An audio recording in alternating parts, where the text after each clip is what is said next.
वक्फे के बाद दोबारा आपका इस्तेमाल है। मोहम्मद ज़िक्रिया अल राज़ी, ये वो नाम है जिसने दुनिया भर के डॉक्टर्स को ऑपरेशन के दौरान पेश आने वाली रुकावटों को दूर किया। ऑपरेशन से पहले मरीज को बेहोश करने के लिए अल राज़ी ने सबसे पहले अफ्यूम का इस्तेमाल करके एक तारीख बनाई।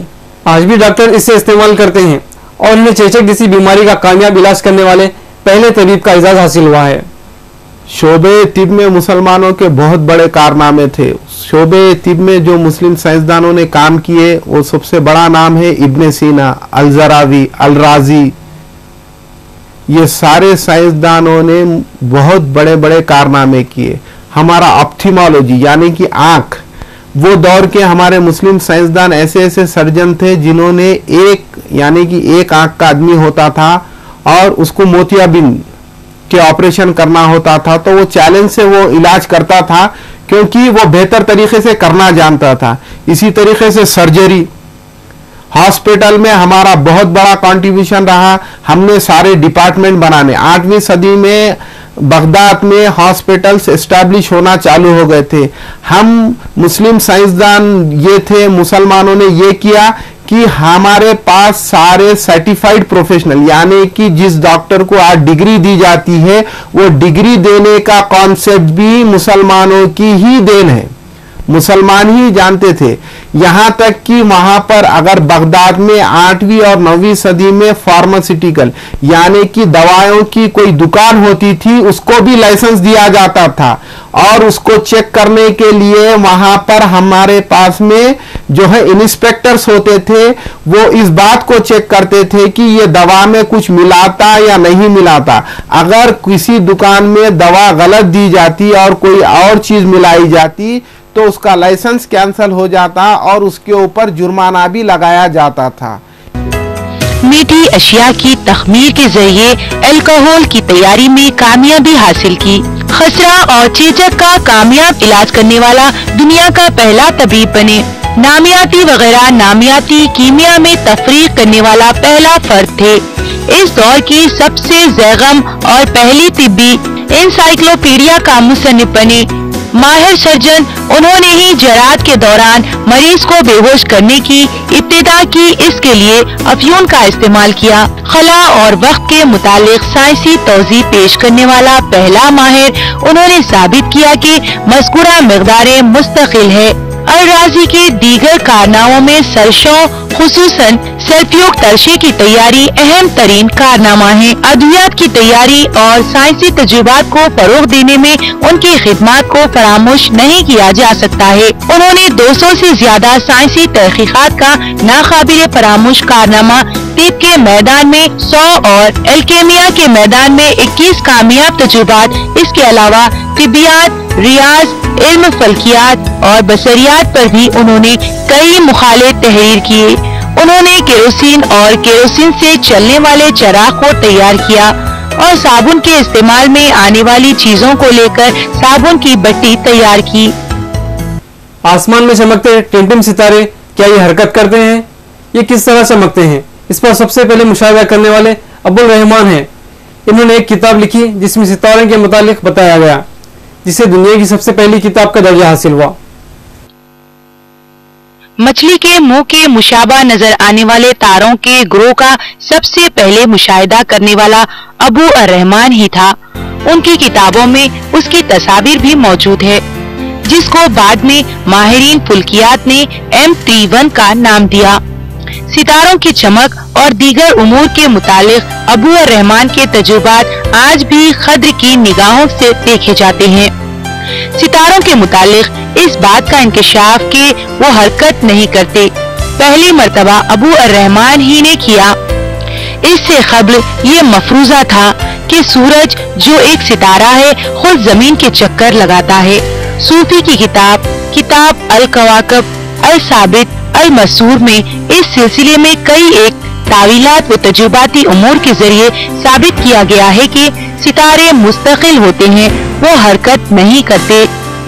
इल्म नुजूम में भी अबू अर रहमान सूफी की तहकीकात अहमियत की हामिल है। खासकर डेबुलस ऑब्जेक्ट और नेबुलस स्टार की शिनाख्त सूफी का नाकाबिल फरामोश कारनामा है।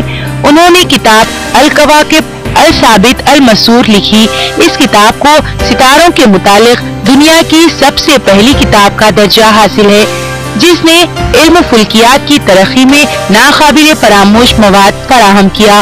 عرب ملاحوں کی اطلاعات پر بعد تحقیق صوفی نے مغربی افق پر موجود ستاروں کے ایک گروپ کو وائٹ بل کا نام دیا۔ آج کل کے نوجوان کیوں کسی چیز پر مشاہدہ نہیں کرتے یا کرنا نہیں چاہتے ہیں؟ ہمیں پیدائش سے ہی ہر چیز بنی بنائی ملتی آ رہی ہے، تو ہم اس جانب کیوں کر توجہ نہیں دیں گے؟ اس لیے شاید ہم پیچھے رہ گئے ہیں۔ اگر اچھا سائنسدان بننا ہو یا کسی بھی فیلڈ میں مقام پانا ہو تو اس کا جائزہ لینا ضروری ہوگا۔ آپ کا آبزرویشن سب سے امپورٹنٹ فیکٹر ہے۔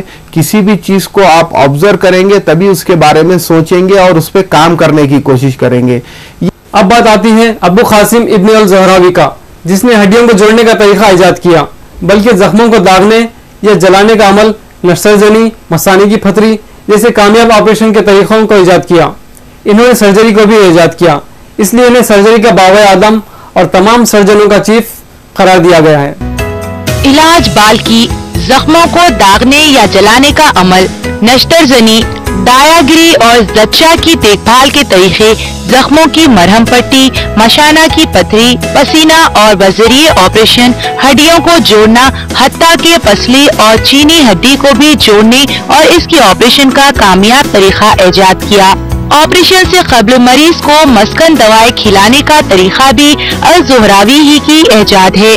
خناق، خصیبہ شگافی، ہوائی نالی کی جراحت اور خفیات میں بھی وہ طاق تھے۔ ناک سے بدگوشت کو نکالنے کے لیے انہوں نے ہک کا استعمال کیا۔ جلاب کے لیے بلب نما سرنج کا طریقہ بھی الزہراوی نے ہی ایجاد کیا۔ اعلیٰ جراحت کے ذریعے واضح حمل کرنے والا دنیا کا پہلا فرد الزہراوی ہی ہے۔ جریان کو مویسی مرض قرار دینے والے بھی اور بعض امراض کے توارثی خصوصیات کی وضاحت بھی الزہراوی نے ہی کی۔ کٹی ہوئی شریانوں کا خون بند کرنے کے لیے انہیں باندھنے کے لیے موزوں، دھاگوں اور اس کے بعد ان پر پلاسٹر چڑھانے کا طریقہ بھی الزہراوی ہی کی ایجاد ہے۔ فرانسیسی جراح چولیاک نے 1363 میں اپنی پہلی سرجری مکمل کی، جس کو سرجری کا باوائے آدم کہا جاتا ہے، کہ جبکہ الزہراوی نے اسی سرجری کی تفصیلات اپنی شرح آفاق کتاب التصریف میں بیان کی ہے۔ الزہراوی کو سرجری کا باوائے آدم اور تمام سرجنوں کا چیف قرار دیتا ہے۔ آج ہم جس آسانی سے کون سا ملک کہاں پر ہے اور کون سی ندی، کون سا پہاڑ، کون سا شہر، کون سا ملک وغیرہ کہاں پر ہے، جیسے ہم بآسانی معلوم کر سکتے ہیں، یہ کس طرح ممکن ہوا ہے؟ یہ جاننے کے لیے اس دور کے بادشاہ کی خواہش پر الادریس نے چاندی کے وقت پر ایک نقشہ تیار کیا، جس میں ندی، پہاڑ اور بر اعظم کی نشاندہی کی گئی، جسے ہم آج بھی استعمال کرتے ہیں۔ دنیا کے مختلف خطوں کے جغرافیائی حالات پر تحقیق الادریس کا ہی کارنامہ ہے۔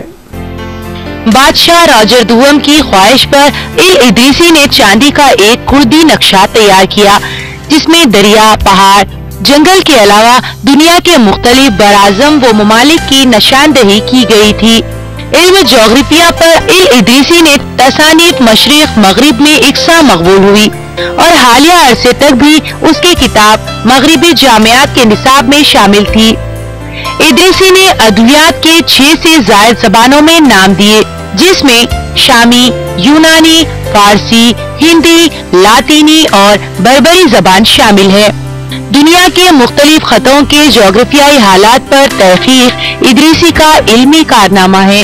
اس کے علاوہ اس نے اپنی تصانیف میں ان علاقوں کے عوامل، معیشت اور تہذیب و عدل کو بھی پیش کیا۔ کئی ایک طبی پودوں کی دریافت اور ان کی خاص کا مطالعہ بھی اس کا ایک عظیم کارنامہ ہے۔ طبی پودوں کی تلاش اور دیگر امور کے سلسلے میں ادریسی نے دنیا کے طول و عرض کا سفر کیا۔ علم نباتات پر ان کی کئی کتابیں، جس میں خصوصاً کتاب الجامع صفات الشقات النبات کو دنیا نباتات میں شہرت دوم حاصل ہوئی۔ زاد الناس، روحانی و جسمانی موت، یہ تصنیف کتاب الممالک و المسالک کے نام سے بھی پہچانی جاتی ہے۔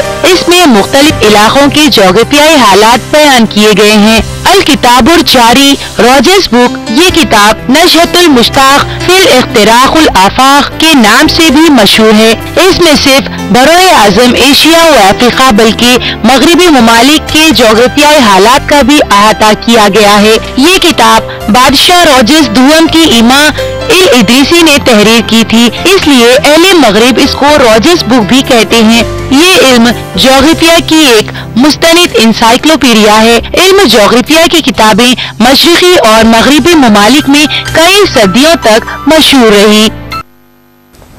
नाज़रीन, आज के लिए बस इतना ही। इंशाल्लाह अगले हफ्ते कुछ और साइंसदानों के बारे में और कुछ हकीकतों से वाकिफ कराएंगे। तब तक के लिए इजाजत दीजिए। अल्लाह हाफिज।